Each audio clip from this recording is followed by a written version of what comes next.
Support for the Okie Show is provided by the Oklahoma Film and Music Office, hosting a virtual film school June 12th and 13th live on their Facebook page during the 20th Annual Dead Center Film Festival. This 2-day series of film education courses will feature introductory classes on a number of film topics, such as screenwriting, costuming, set etiquette, and a whole lot more. These classes are free and open to the public. Find out more at okfilmmusic.org. Hello and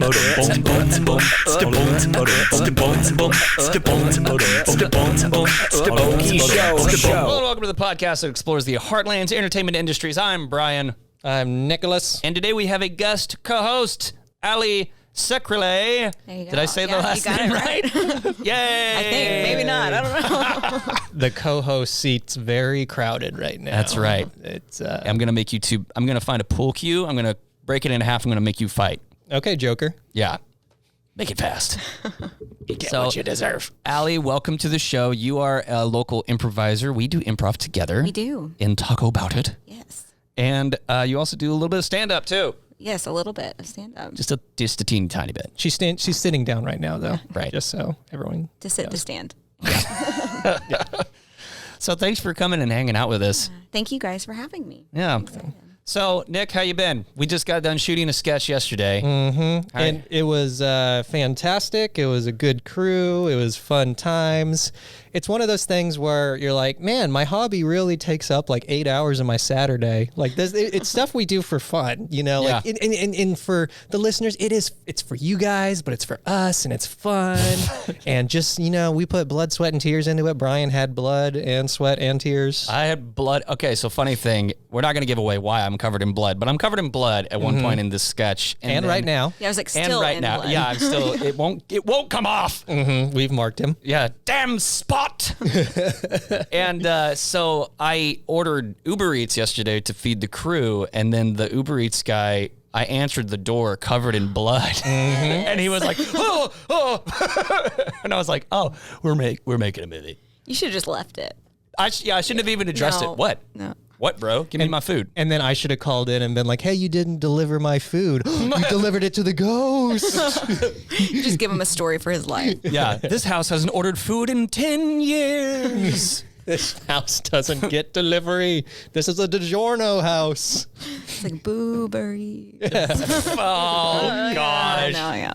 See, that's why we bring in the stand-up. Say, oh goodness. Yeah, it was fun to direct that. It wasn't really serious directing, but speaking of series directing, I see what you did there. here's our topic for today: series directing. You tune in to a Law and Order or a Chicago PD or a 911, and the credits come up, and you say, "Oh, I see those people on screen," but then eventually it starts listing off people that you don't see on screen, including the directed by segment. And that's where our guest comes in today. That's right. We are talking about series directing, not film directing. There is a difference. It always makes me think of like Star Trek.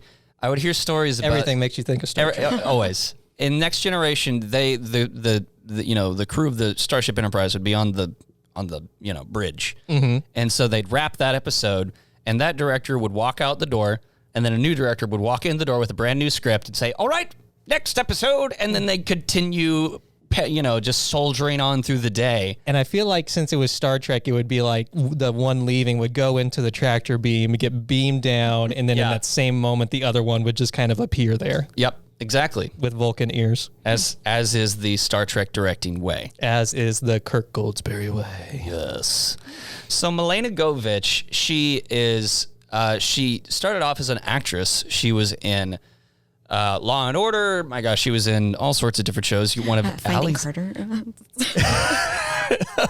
So what is Finding Carter there, Allie? It's a show. Okay. I watched it when I was in high school. So it's a little bit of like a fangirl moment. But it's like a drama, and like everybody should go watch it. Yeah. It's real good. Again, we're bringing Allie on for the stand-up, and for every once in a while, she will reference a 2000s era television show. Right. Yeah, just that one though, because that's And she's reached her quota. And so Milena's been on all sorts of, she's been on the screen for all sorts of different shows. And on the stage. And the stage. And she's going to talk about, her whole journey from stage to screen to behind the camera. And the time she went to Sea Journey. That's right. And so now she is a director for different TV series, including FBI, Chicago Med, The In-Between, Chicago Fire. Big networks. A lot of really cool shows that she's been directing.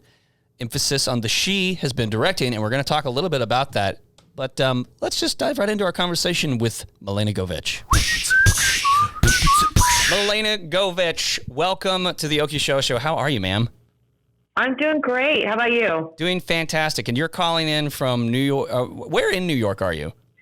Well, guess what? I'm in Los Angeles right now. You're in Los Angeles. Los Angeles, New York. know. I've heard of that. Yeah. I've heard of that. It's a new town there. It's part of the Brooklyn suburb? Yeah. Right. Exactly. have It's way out there. You have Chinatown and then Little LA. So you're in LA right now. For the listeners that may have no references to who you are or what you've gotten to do, what's your initial connection to Oklahoma? Well, I was born and raised in Norman, Oklahoma, and I graduated from high school at Norman High, when there was only one. And I went to college at UCO in Edmond. And 2 weeks after I graduated, I promptly bought a one-way ticket to New York City. Ooh. Yeah, that's confidence. Yeah. That way you're trapped. You have to go all in. Yeah, exactly. But I love coming back to visit Oklahoma. It's great. My mom still lives in the house I grew up in. My brother Matt Govich is back in Oklahoma now, and he has a great performing career locally, and he also teaches voice at UCO. Cool. So yeah, I come from a musical family that's still very involved in Oklahoma, and I love to come back and visit. Oh, that's awesome. Maybe some OU games and whatnot. Oh yeah. Well, my house is less than a mile from the stadium, so you don't even have to go to the game. You can just hear it on Saturday. Oh man, cool. Yeah. You will watch the game. You will be, whether you like it or not. You are part of this. So nowadays you're doing a lot more directing, but you initially started off as acting, correct? That's right. And you're still pursuing acting as well, right? Not so much. I really made a distinct career shift when I decided that I wanted to direct professionally, and it was a choice to honestly really rebrand myself, because there's value in having people know who you are, and they know you in a specific way, and they really like you in this one little box that you work in. But when you want to jump to a different box, sometimes there's some upfront legwork that you have to do to get people to even envision you in that other box. Right. So I actually fired my whole acting team, my agents, managers, about 3 years ago. And at that point, I went into the American Film Institute, which is one of probably the best film school in the country. It's here in LA, and it's postgraduate work. And I did the directing workshop for women, which is 1.5 years long. And once I had completed that program, I was certain that this was my way forward, and I haven't really looked back.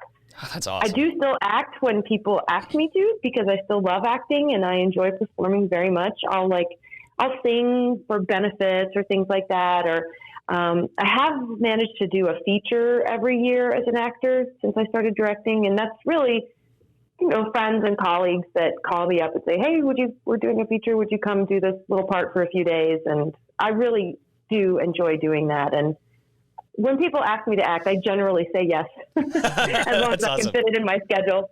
Yeah, that's really cool. So what was the journey like, kind of take us back to that, you start off on that flight, the one-way ticket flight to New York, and, you're diving into an acting career, and now fast forward, so many years. Now you're directing for shows like Chicago Med and FBI, and you're in LA, and you have a successful directing career that's just getting more and more, budding. It's been really cool to watch from over here and be like, I know her. Oh, thanks.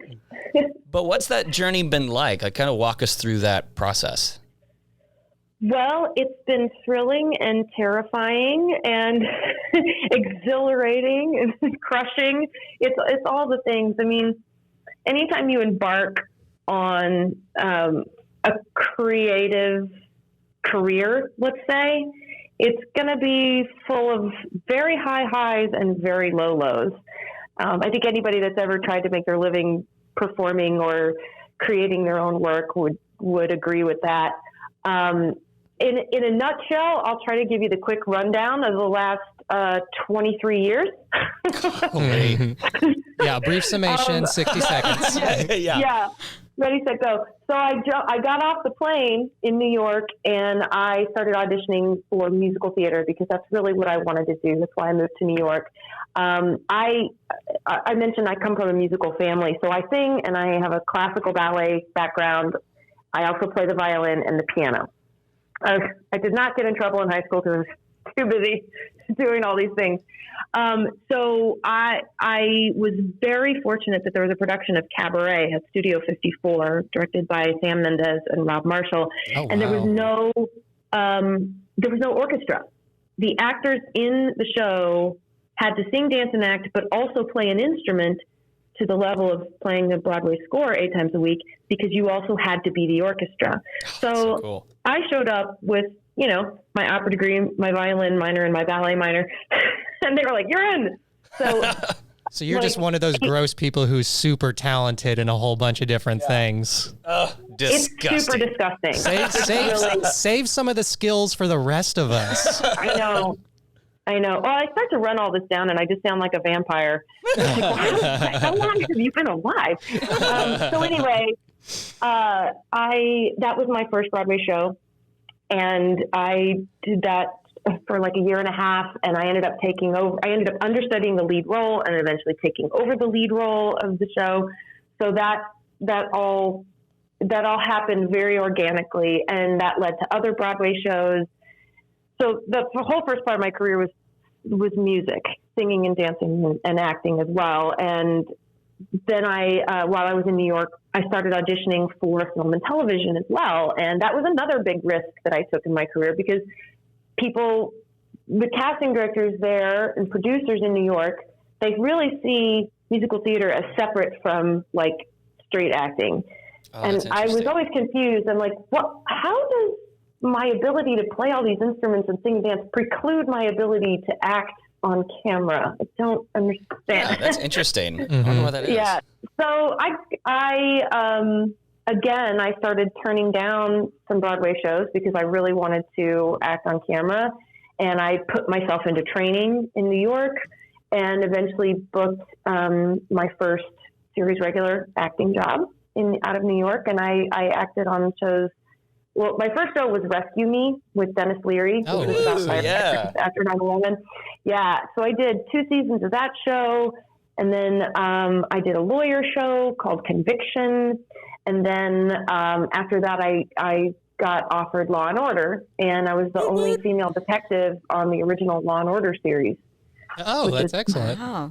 Yeah, that's my Jeopardy question, by the way. Law and Order.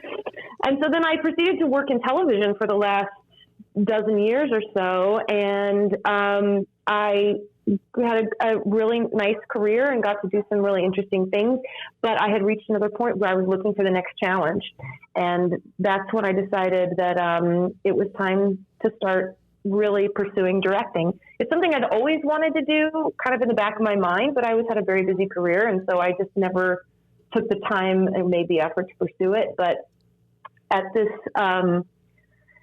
juncture, I was like, I'm ready.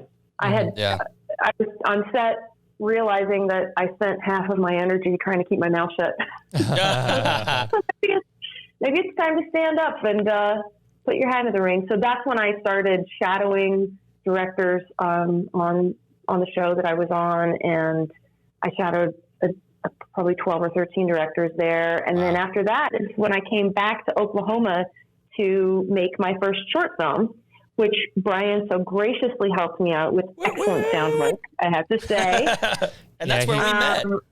Yeah, that's where we met. We met shooting in my mom's house. God bless her. We took over the whole block, shot in 4 houses, all on the block I grew up on, and made a short film called Temporary that I'm still very proud of, and got to screen it at the Dead Center Film Festival a couple years ago, which was just thrilling. And yeah, so it comes full circle back to Oklahoma. That's so cool. That's awesome. And then when did you feel fully like you reached it kind of as a director? Was there any kind of like imposter syndrome for a while of like, oh, I'm a director and I've done this stuff? Was there a certain project that you worked on that you were like, yes, okay, director now?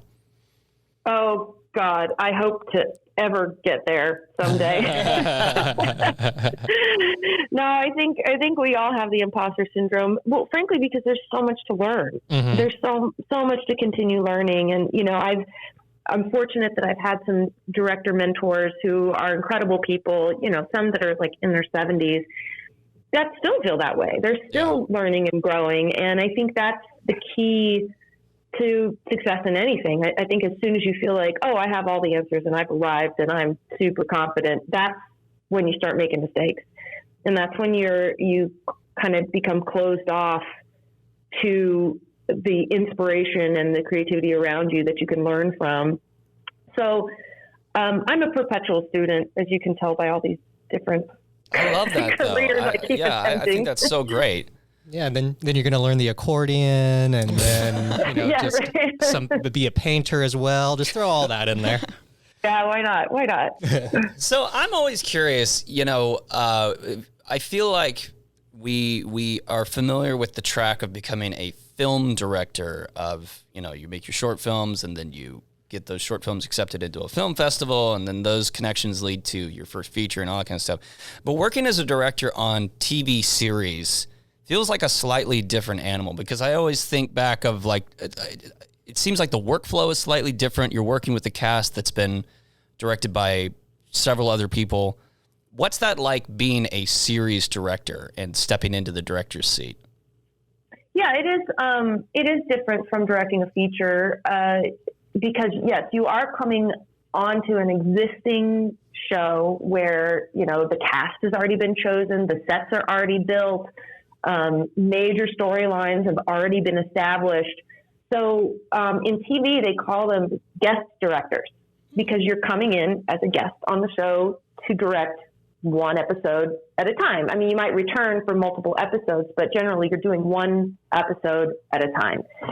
And it is your job as a guest television director to come in and execute the show in the style and the tone in which it has been established, but to also bring your own unique point of view to the interpretation of the material. But you're interpreting the material within an existing structure. So you can't just come in and, you know, say we're doing like a network procedural show and all of a sudden you're going to do all this like handheld camera work and we're going to like do 2 minutes of watching the sunrise. And it's like, that's not the show. So you have to know, you know, what show you're coming on to. Whereas in a feature, you know, you as a director are making all those choices for yourself. So a feature often is a much more personal project. The director does have much more influence.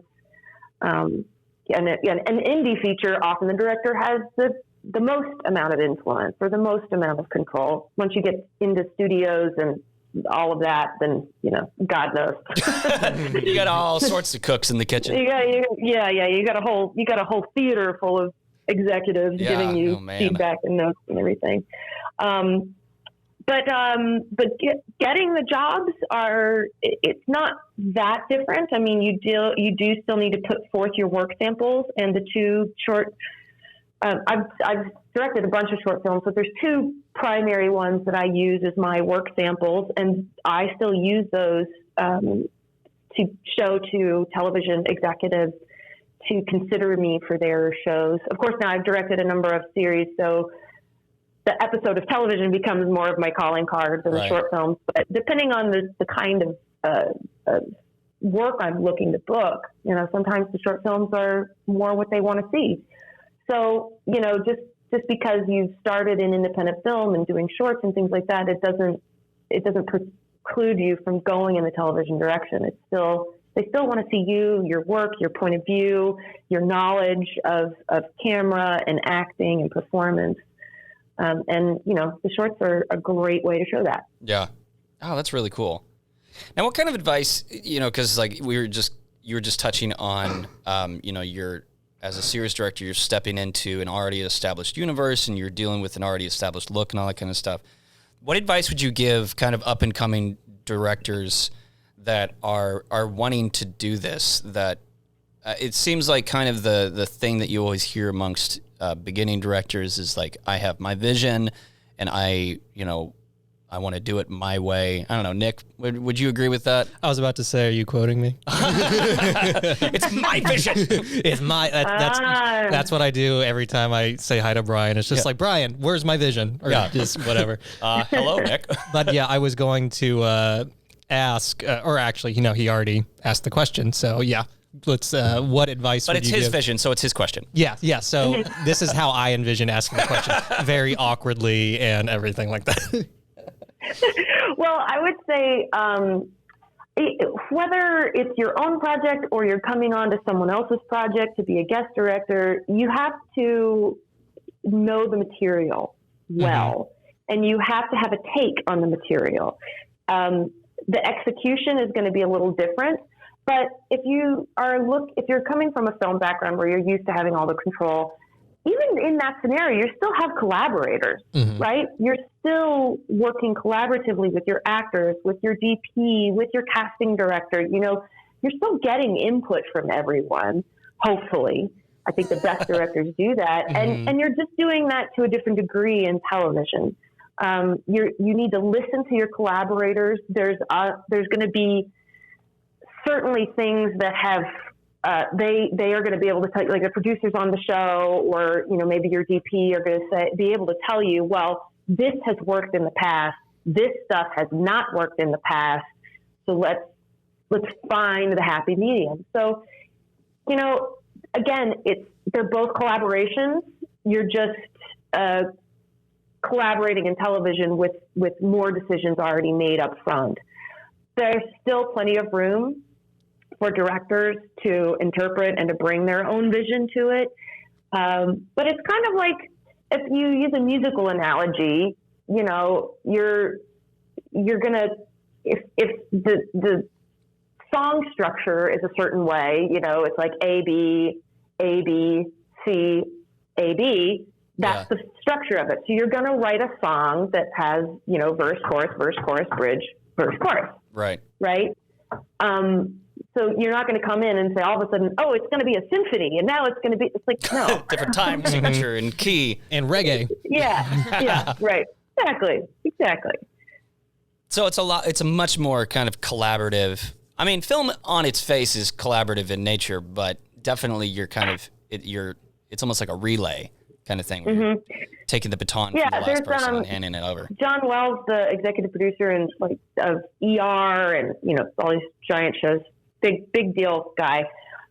Here's a quote that he says when he tells his guest directors to come in. He said, "I want an episode of ER, but better." Ha! Oh, that's good. Nice, cool. That's what he wants from his directors. I'm like, yeah, that's great. Yeah.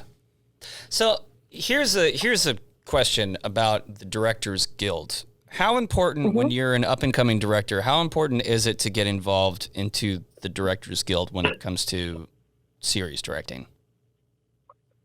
Well, the Guild is not involved in booking work. You know, there are some unions that are like, you know, you show up there and there's job boards and people are calling in looking for people to hire, and you get work through a union.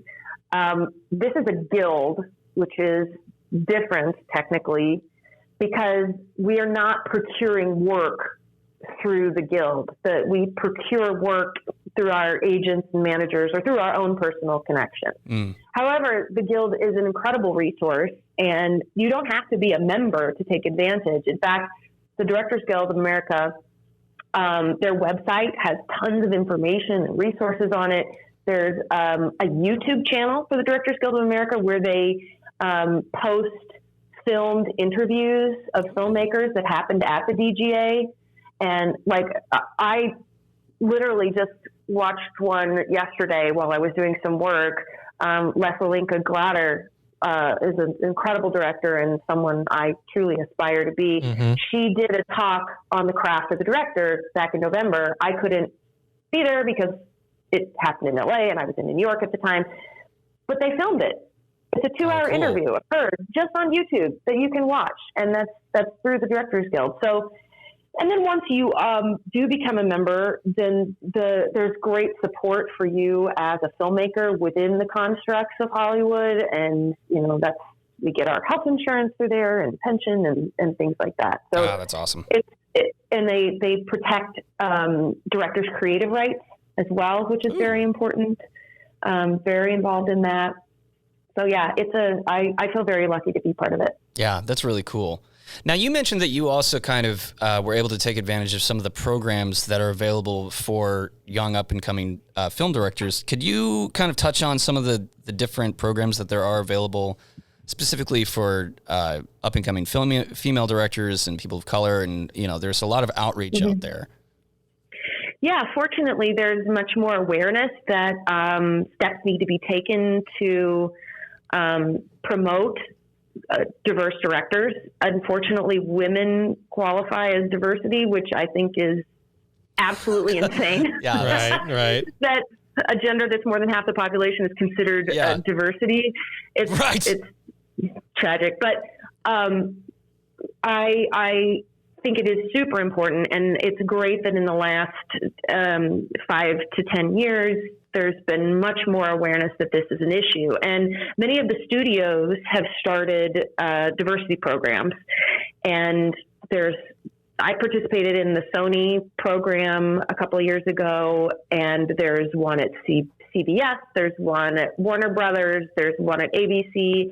NBC has a program called Female Forward. There's a lot of them. I mean, I couldn't really sit here and rattle off all of them, but they are very competitive to get into. Right. They're extremely competitive. You know, you're going to... right. So that kind of touches on, for those that are concerned about like quality versus quantity of people. I feel like that's kind of like the counter argument of like, why can't we just get the best people as opposed to, you know, checking off diversity marks? Like, well, they are getting the best people. Yeah. And listen, we're all striving for a meritocracy, right? And the diversity movement, as actually Paris Barclay, the former president of the DGA, he said he has made it an effort to call this inclusion. Right. Because it's not that we want certain people instead of other people. It's not really that. What we want is an equal opportunity for everyone to throw their hat in the ring. Yeah. But if the system is inherently biased, we have to adjust the system before we can ever get to that, right?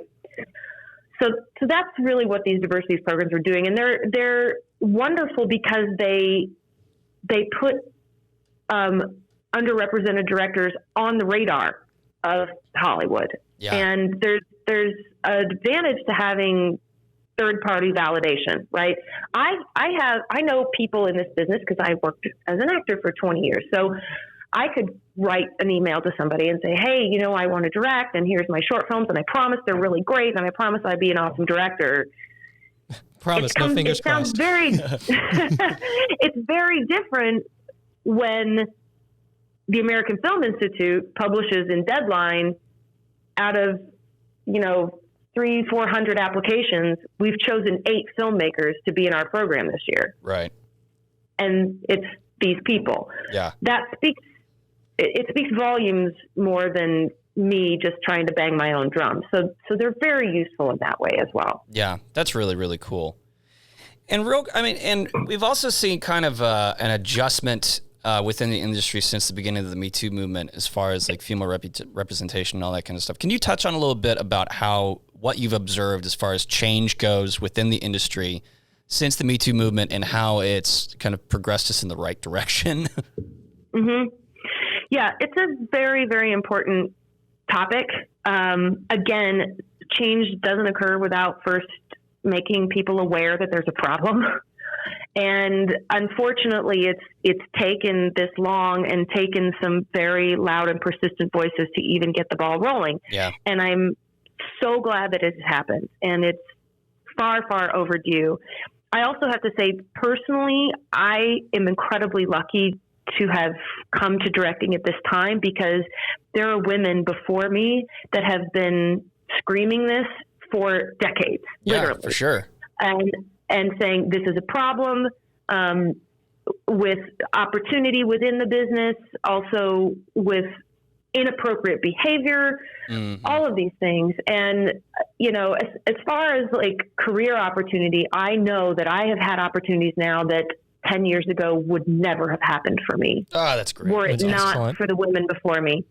And, you know, some of those women have since moved on, and they're not even pursuing directing anymore because it was so hard to get in the door, Yeah. to get taken seriously, to get considered. So I'm incredibly fortunate, and I pay homage to the women that came before me. As far as that's great. workplace behavior and the Me Too stuff, I have definitely noticed a marked difference on sets, and it's wonderful. Yeah. And it's not that we all need to tiptoe around. It's just like behave with Just respect. be professional. Golden rule. Love of God. Just be a good human. Yeah. You know, so it's really, we're all just trying to get back to the way our grandmothers would have wanted us to live our lives, right? Yeah. So That's great. it's not a lot to ask for people to behave with common decency and respect, and to not be condescending, or Yep. and so it shouldn't be a hard thing. But I've had conversations with men in the business who are older than I am, and maybe from a different generation, who are shocked that these things were happening because they just didn't see it. And how would you see it if you wouldn't know to look at it? How would you see it if you are a kind and decent, genuine man who would never imagine behaving in these ways? You know, that really is true. Like, if you don't surround yourself with assholes, you're probably not going to see the assholes. Yeah, I mean, that is an interesting point. Yeah. But the other thing is, when people do speak up, not just women, anyone speaks up and says to a manager or a superior, says, you know, hey, there's an issue over here. If the superior says, well, I didn't see anything, then what are you supposed to do? Yeah. Well, all right. Well, I guess I'll go. I'll just go over here and screw myself. Yeah, exactly. Well, and then you get labeled as difficult, or if there's all kinds of horrible labels, but then people stop speaking up because they're not listened to, they're not validated. And in fact, they're sometimes penalized. Right. Even if the thing they were speaking up about was completely legit. So getting our managers, our producers, our executives to start actually listening and investigating the issues is a huge step forward. Yeah. And hopefully we're closer to addressing them, and hopefully eventually negating them altogether. Yeah, absolutely. Hopefully. So what's the end game for you, since, you know, you have this really cool directing career ahead of you? What's the end game? Boy, I don't know. You can travel back in time. Yeah, seriously. Well, if you'd asked the girl on the plane with the one-way ticket to New York what the end game was, she would have said, to be on Broadway. You know? Yeah. She would have sung it for us. Yeah. So, you know, that's one thing I've learned in my life, is it's that I don't have an end game. I just am attracted to challenges, and I'm attracted to ways that I can continue learning and discovering more about who I am as a person and as an artist. And so this is the track I'm on for the time being until I embark on my fifth career. Yeah, right. But you know, for the more near future, I want to continue directing television. I'd like to start directing some premium shows. or some streaming shows. I also do want to direct my first feature film. I don't have the exact project. I'm surveying the marketplace right now for scripts and possibly developing a script on my own. Nice. Another big goal would be to eventually direct a pilot of a television show, which is closer to directing a feature film. You do have much more creative input on, say, the casting and the sets and the tone and the style of the show. And then a big goal would be to co-produce with my husband, David Cornu, who's an incredible writer. And he and I would like to eventually co-show run a television series where that would he be is cool. Awesome. Yeah, where he oversees the writing and I oversee the set. So Power couple. Those are some big goals. Yeah. That sounds awesome. Well, Milena, thank you so much for giving us some of your time and just talking about all this. It's just so cool. It's also great to catch up with you. Yeah, you too. And congrats on the podcast. Oh, thank you. And it was great meeting you over the phone, over technology. It was just fantastic. Yeah, I really enjoyed listening to you. I was here, I promise. I know. Well, I talked fast and furiously here, so we didn't get it all out. Well, and we're kind of running against the clock. But real quick, before we let you go, plug yourself. Where can we find you online? Where can we see some of the things that you've done? Oh, yeah. I'm on the socials. Milena Govich is my handle on Instagram and Facebook and Twitter. That's MilenaGovich. And I post there when I'm directing, when I have films at festivals, when I have TV shows that are airing. I also post behind the scenes stuff from my directing jobs and from various acting things. So yeah, follow me there. That's really the best way to be in touch. Awesome. All right. Well, thank you again so much for coming on the show. Yeah, thank you. We appreciate you. Marlowe House is a professional hair and makeup services company based in Oklahoma City that specializes in special events and film production. So, if you've got like a wedding or a prom or a bat mitzvah, Marlowe House will make you look like a freaking princess. Even if you've got a cool themed party and you want to stand out in the crowd, one of Marlowe House's many stylists can give you a look that's unique, stylish, and make people go, "Oh, dang!" Marlowe House's client coordinator will assess client needs, then sign the best stylist for the job, complete with invoicing and follow-up feedback. Owner and makeup artist Tony Marlowe cares about giving every client in movie production the highest quality and professionalism that a hair and makeup department can offer. So, if you need a stylist for your event or a makeup artist for your film, hit up Marlowe House at their website, marlowehouse.com. That's MARLOHAUS.com. Grandson, I'd like to read you a book. A book? That's right. When I was your age, television was called books, and this is a very special book. A book my father used to read to me when I was sick, and I used to read it to your father. And today I'm going to read it to you. Now, Chapter 1. Altgate is a commercial insurance broker with film and entertainment expertise, headquartered in Oklahoma. Grandpa? At Altgate, they're experts in film and entertainment insurance. Like one time we were shooting down in a valley and a monsoon came out of nowhere. Within minutes, the whole set and all of our equipment was underwater. But guess what? You had production insurance? We had production insurance. Another time we were shooting in a historic building and a grip sent a C-stand sailing right through the priceless painting. Boom! Oh, geez. Did you have... You bet your small coffee keister we had production insurance. Are you reading that book? Altgate Insurance has the same access to insurance as a broker from New York or LA, but they're in Oklahoma, you see. That means you get the Oklahoma film rebate and local people available anytime you need them. But I have influenza. Check them out online at oklahoma-film.com or call them at 918-574-4555. They place annual policies for producers of all types, post-production E&O, and specific film project policies for budgets of all sizes. And they work with musicians, too, placing insurance for gigs and events of all types. Can they get annual policies for production companies as well as one-off insurance for a single production? Sure as shootin'. No matter what's your budget, whether it's a $5,000 budget or a $15 million budget, AltGet can help you. And they can also fund you coverage for post-production errors and omissions. And you're gonna need it in order to get your film distributed. Grandpa? Yeah, kid?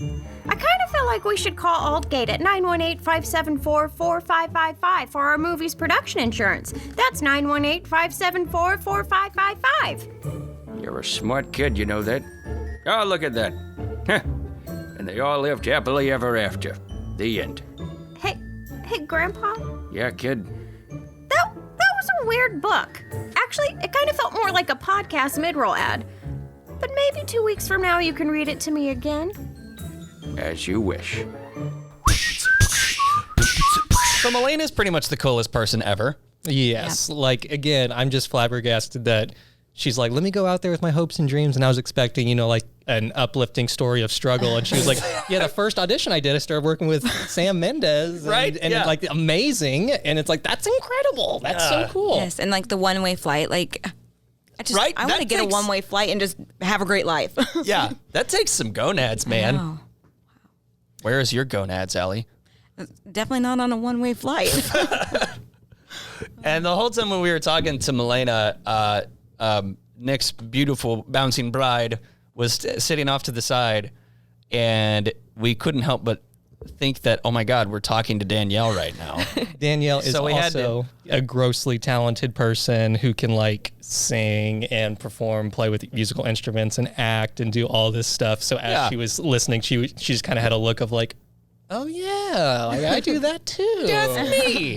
So welcome to the show, Danielle Zabo. Well, hello there. Our other talented person, which we're going to have you on the show actually for reals as a guest with one of your bands. One of these days, One of your mini bands. One of the bands, yeah. She's got a few floating around out there. So what'd you guys think as we were talking to the amazing Milena Govich? What were some of the thoughts going through your head? Man, I was so inspired. It was really, really cool to hear her. I joked and said that she is me if I didn't meet Nicholas. Sorry. That's either a burn or It's a big bird. It's a big bird. stop withholding her from her dreams. I kept looking over and she was just glaring at me and giving me the stink eye over and over again. I'm still in Oklahoma because this son of a But yeah, I got my degree in music theater and I play violin and I sing and I dance, and my dream was to buy a one-way plane ticket to New York. And junior year, I met my husband, and that's not why I like having a paycheck every month, but then she did it. She I moved pay there, her and to because be she married played the to me. violin, she was able to do that, which is like why I kept playing the violin, and I got my master's in it. So it's just so cool to hear someone with a lot of the same given circumstances just go and do it and be successful and find work, because she had all the talents that she needed, and I just am so inspired to see someone doing that. And it's scary. I chickened out. So we cut to an ad agency office in downtown New York.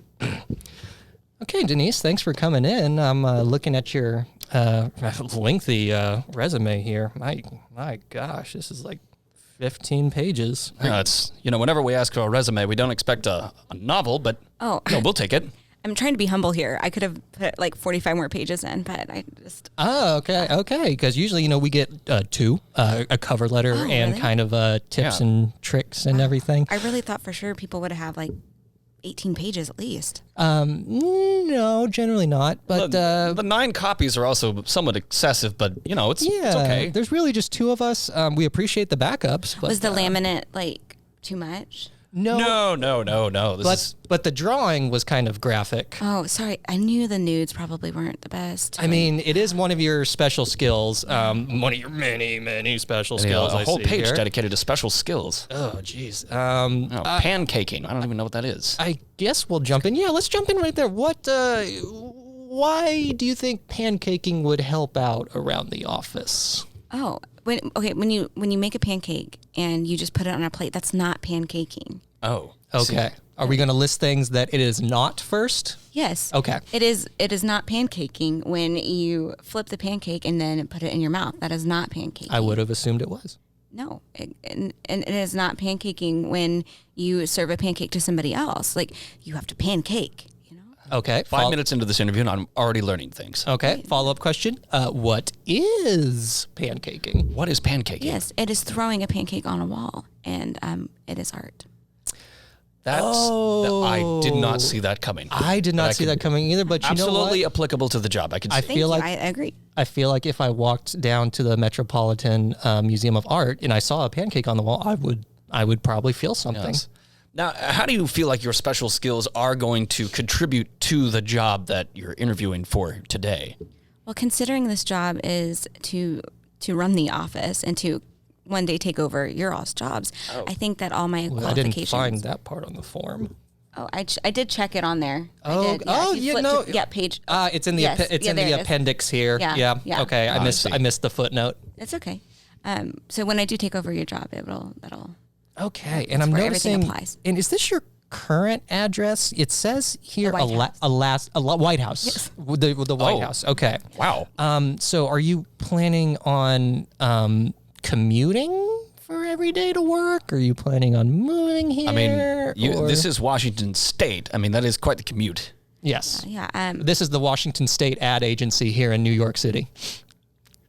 That's what we're called, Washington State. That's right. Yeah. Just to confirm. People get lost trying to find the office all the time. Yes. Oh yeah. No, it's a long walk for sure, but like, I mean. Oh, you walked all the way here. I did. That's Wow. that's also on talent number 17. Oh. long that walk. explains the Long walk. drawings of these legs. Yes. These are your legs. They are. I see. They're very Very muscular. muscular.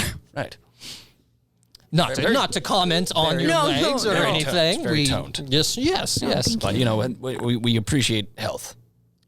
So let's go through like a typical scenario that may come up in the office. We have many business meetings. Let's say there's a business meeting going to take place at 9 o'clock. How would you prepare the conference room for us since you're managing the office? Yes. PM, by the way. PM. PM. We do all of our business at night here. Oh, cool. First, I would set up.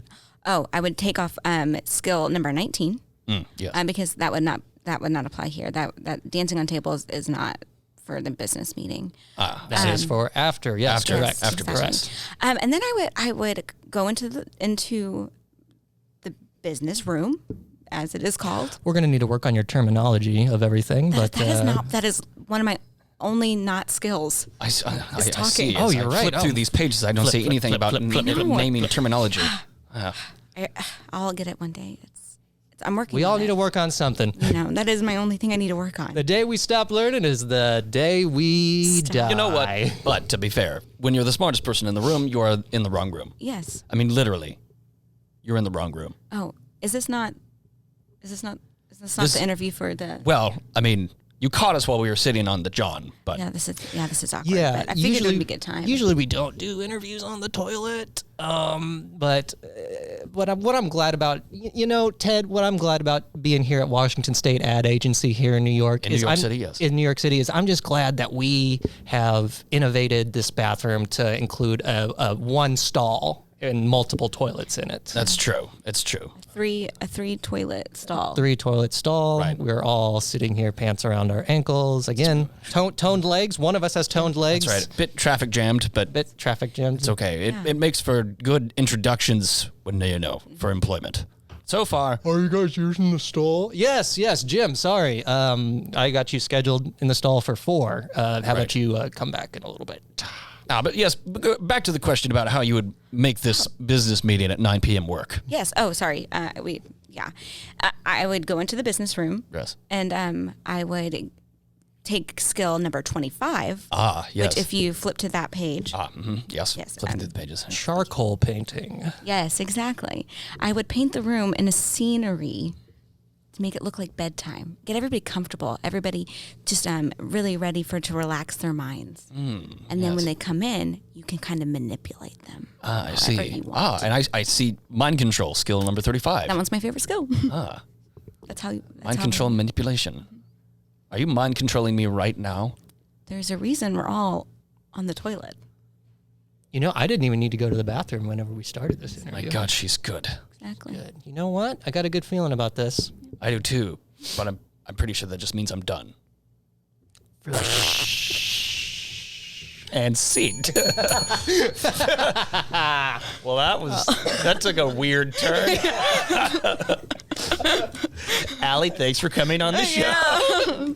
Gotta go to my business room. The business room for your business meeting. Gotta go take care of some business. You gotta do your business. Oh, that makes so much sense now. The business room is literally That's well, man. Allie, for those that are interested in seeing you perform, where can we find you online? Anywhere? No. All the places. Jeez, Everywhere. Everywhere. Instagram, Facebook, and come to see shows. Yeah. Yeah, because At OKCI. yeah, Fridays and Saturdays. Leave your house, leave your domicile, get in your car, or on your bike, or on your scooter, Muscular legs. Yeah. or use Yeah, your get on muscular your- legs. yeah. Get on down to where do you perform usually? OKCI. Okay, so that's right. You just said it. I've already tuned out. Well, thanks for coming and being a guest co-host on the show. Thanks, Danielle Zabo, for jumping on the mic and joining us. This co-host chair is very crowded. It's getting real full. It's real full over here. Bathroom. We are sitting on top of each other. Yes. Yeah. It's It's flush. just thinking if human caterpillar was just a toilet. Human centipede. Or wait, did I say human I don't want to say it. I just gonna let it go. human caterpillar? And on that note, if you like what you've heard and you'd like to be a part of it yourself, go to patreon.com/Okie Show Show and become a patron today. Otherwise, check us out on okieshowshow.com, Facebook, Instagram, and Twitter. And we'll see you guys in the next 2 weeks. Bye. Bye.